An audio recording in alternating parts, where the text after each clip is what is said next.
Discuss करेंगे physical properties of alkane and cycloalkanes को और साथ में उनका स्ट्रक्चर। ठीक है, तो फिजिकल प्रॉपर्टीज़ की तरफ बढ़ते हैं। फिजिकल प्रॉपर्टीज़ में हमारे पास जो फर्स्ट 4 मेंबर हैं अल्केन्स के, कार्बन नंबर 1 से कार्बन नंबर 4 तक, तो ये क्या हैं, गैसेज हैं एट रूम टेम्परेचर।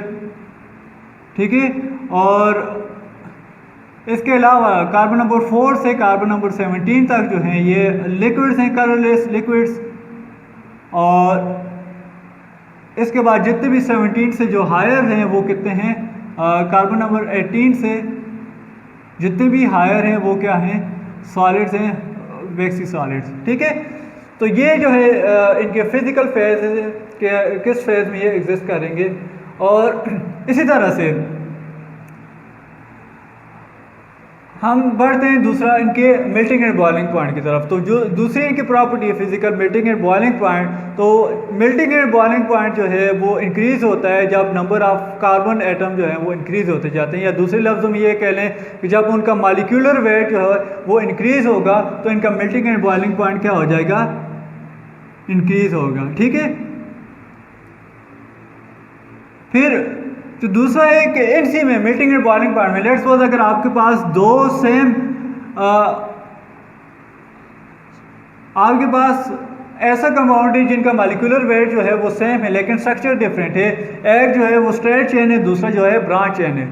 तो इसमें क्या होगा कि जो स्ट्रेट चेन कंपाउंड्स होंगे इनका मेल्टिंग एंड बॉइलिंग पॉइंट ज़्यादा होगा as compare to branch chain में। इसकी रीज़न क्या है कि जब ये स्ट्रेट चेन में होंगे तो यहाँ पर जो है इनके दरमियान इंटरेक्शन ज़्यादा होगी। ठीक है, ये इस तरह से पाइल्ड अप होंगे तो इनके दरमियान जो है इंटरेक्शन ज़्यादा होगी, इंटरमॉलिक्यूलर फोर्सेस ज़्यादा होंगी, जिसकी वजह से स्ट्रेट चेन कंपाउंड्स के जो मेल्टिंग एंड बॉइलिंग पॉइंट है वो ज़्यादा होगा as compare to branch chain में, क्योंकि यहाँ पर जो ब्रांचेस होंगी वो रेंडमली पड़ी होंगी। ठीक है, और इनके दरमियान जो इंटरेक्शन होगी वो उस तरह से बिल्ट नहीं होगी जिस तरह से। ठीक है, तो यहाँ पर जो है मिनिमम इंटरेक्शन है, यहाँ पर जो है ज़्यादा इंटरेक्शन है, तो इस वजह से इनका जो मेल्टिंग एंड बॉइलिंग पॉइंट है वो कम होगा इनके मुकाबले में। ठीक है, अब बढ़ते हैं जो इनके फिजिकल प्रॉपर्टीज़ में जो विस्कोसिटी है, जब नंबर ऑफ एटम्स बढ़ते हैं कार्बन के तो विस्कोसिटी भी इंक्रीज़ होती है और स्पेसिफिक ग्रेविटी भी इंक्रीज़ होती है। तो ये तो था इनकी फिजिकल प्रॉपर्टीज़। अब बढ़ते हैं इनके स्ट्रक्चर की तरफ। स्ट्रक्चर में अगर आप देखें तो हमारे पास जो है, अगर हम मीथेन से शुरू करें तो मीथेन का स्ट्रक्चर कुछ इस तरह से होता है। आपको पता है कि हमने फर्स्ट ईयर में देखा था इसके अंदर कौन सी हाइब्रिडाइजेशन होती है, sp3 हाइब्रिडाइजेशन होती है। ये कार्बन के एक एस और 3 p ऑर्बिटल्स आपस में ओवरलैप करके 4 sp3 हाइब्रिडाइज ऑर्बिटल बनाते हैं, जिनके साथ फिर हाइड्रोजन जो है वो बॉन्ड बना के जो है वो CH4 बनाएगा। ठीक है, ये इनका स्ट्रक्चर है। तो इनके दरमियान जो बॉन्ड एंगल है वो कितना आ रहा है, 109, और ज्योमेट्री इनकी कौन सी है, टेट्राहेड्रल शेप है, ये इस तरह से। ठीक है, तो इनकी टेट्राहेड्रल शेप है और इसको हम क्या कहते हैं, sp3 हाइब्रिडाइजेशन होगी। ठीक है, तो sp3 हाइब्रिडाइजेशन किस में होती है, इनमें जो ओवरलैपिंग होगी या बॉन्ड एंगल जो है वो 109 का होता है और sp3 हाइब्रिडाइजेशन है। इसी तरह से अगर हम इथेन को देखें तो इथेन में भी इसी तरह से है कि ये हमारे पास जो है इथेन का स्ट्रक्चर है, एक कार्बन, ये एक कार्बन के जो है ऑर्बिटल्स हैं और वो ओवरलैप हो रहे हैं दूसरे कार्बन के ऑर्बिटल, एक ऑर्बिटल के साथ, और ये दूसरे जो कार्बन है। ठीक है, ठीक है, तो ये साथ में दूसरा कार्बन है उसके ऑर्बिटल है। तो यहाँ पर अगर इसका स्ट्रक्चर आप देखें तो ये हमें इस तरह से नजर आ रहा है। ठीक है, तो यहाँ पर जो इनके दरमियान इंटरेक्शन है वो भी sp3 हाइब्रिडाइजेशन है। ठीक है, और इन दोनों के दरमियान जो बॉन्ड एंगल है वो भी कितना है, 109 का है। ठीक है, तो ये इनका स्ट्रक्चर है। इसमें आपने कौन सी बात याद रखनी है, वो ये है कि इनके दरमियान हाइब्रिडाइजेशन कौन सी है, sp3 हाइब्रिडाइजेशन है। मैक्सिमम ओवरलैपिंग के लिए बॉन्ड एंगल कितना होना चाहिए, 109 होना चाहिए। और जो है इसकी जो ज्योमेट्री है वो कौन सी है, टेट्राहेड्रल शेप है। ठीक है, तो ये जो थे ये अल्केन्स का स्ट्रक्चर था। अब बढ़ते हैं साइक्लो अल्केन के स्ट्रक्चर की तरफ कि साइक्लो अल्केन में हमारे पास स्ट्रक्चर किस तरह से आ गया। तो साइक्लो अल्केन को जब हम डिस्कस करते हैं तो इसके लिए हम जब प्रोपेन को साइक्लोप्रोपेन को डिस्कस करें तो साइक्लोप्रोपेन में अगर हम इसके ऑर्बिटल्स ड्रा करें तो हमारे पास जो है वो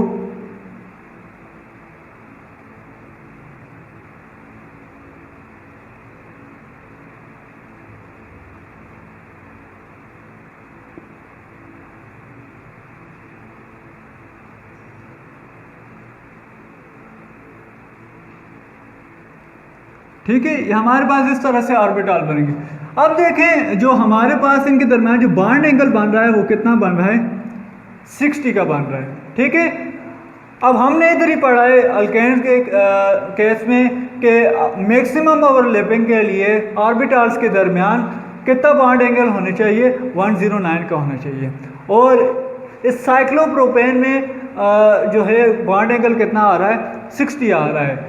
तो यही वजह है कि हमारे पास जो है ये बॉन्ड एंगल जो है चूँकि कम आ रहा है और आइडियल जो है हमारे पास 109 है। तो ये जो डेविएशन आ रही है बॉन्ड एंगल की वजह से, इस बॉन्ड एंगल में डेविएशन की वजह से हमारे पास जो साइक्लोप्रोपेन है और साइक्लोब्यूटेन है वो क्या है, अनस्टेबल है।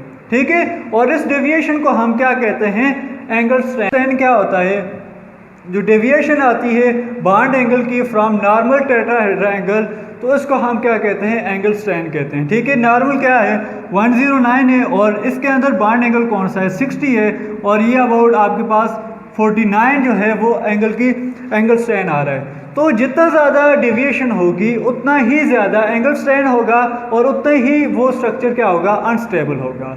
ठीक है, और इसी तरह से जब हम साइक्लोब्यूटेन को देखते हैं तो साइक्लोब्यूटेन में भी इसी तरह से इनके दरमियान जो एंगल आ रहा है वो कौन सा आ रहा है, 90 आ रहा है। इस स्ट्रेन को हम क्या कहते हैं, एंगल स्ट्रेन या बीएफ स्ट्रेन भी कहते हैं। ठीक है, एंगल स्ट्रेन का दूसरा नाम क्या है, बीएफ स्ट्रेन कहते हैं। ठीक है, तो इस बीएफ स्ट्रेन या एंगल स्ट्रेन की वजह से क्या होता है, ये दोनों स्ट्रक्चर जो हैं वो हमारे पास अनस्टेबल हैं साइक्लो अल्केन के केस में। ठीक है, साइक्लो अल्केन में जो साइक्लोप्रोपेन और साइक्लोब्यूटेन है, इन दोनों के चूँकि डेविएशन ज़्यादा आ रही है फ्रॉम नॉर्मल टेट्राहेड्रल स्ट्रक्चर, तो इसको हम क्या कहते हैं, एंगल स्ट्रेन कहते हैं। तो जितने ज़्यादा डेविएशन होगी, जितना ज़्यादा डिफरेंस होगा नॉर्मल टेट्राहेड्रल में और एंगल स्ट्रेन में, उतना ही वो स्ट्रक्चर अनस्टेबल होगा।